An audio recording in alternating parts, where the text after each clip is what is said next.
Brescia, leonessa d'Italia, come giustamente venne chiamata dopo le eroiche 10 giornate.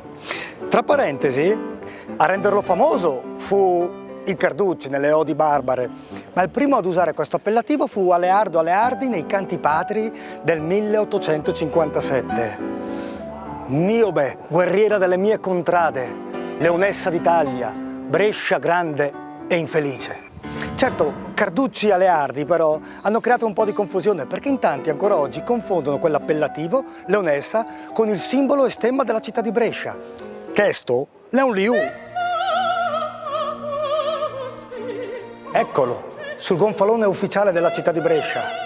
Scudo cimato da una corona con 4 fioroni e 5 punte gemmate. In campo un leone rampante azzurro, armato, linguato e codato di rosso.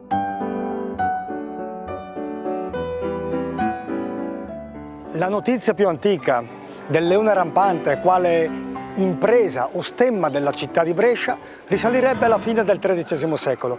Prima di allora è molto probabile che la città mostrasse uno stendardo rosso con una croce ricamata o dipinta in oro.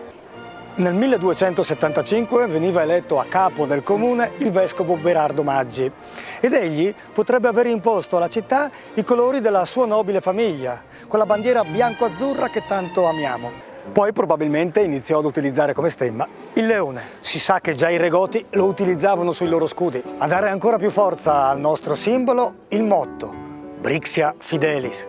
Ma chi ce l'ha messo? Dopo il fallito assedio del 1438, il Piccinino, non riuscendo così a conquistare Brescia con la forza, decise di farlo con la fame e tagliò tutte le vie d'accesso per evitare i rifornimenti. Brescia era isolata. Il freddo e la fame, a cui si aggiunse la pestilenza, dimezzarono la popolazione da 30.000 a 15.000 abitanti. Condizioni disperate, ma Brescia, con l'aiuto di Venezia, superò anche stavolta l'infausta situazione. La Repubblica Veneta premiò tanto coraggio, tanto eroismo e tanta fedeltà. Il doge fu largo di ricompense e privilegi, tanto da donare alla città quell'appellativo, Brixia Fidelis, che da quel giorno decorerà il nostro stemma rendendoci bresciani felici ed orgogliosi. Una curiosità, il leone poi divenne, e lo è tuttora, per secoli simbolo della città, tranne in una piccola parentesi, chiamiamola napoleonica.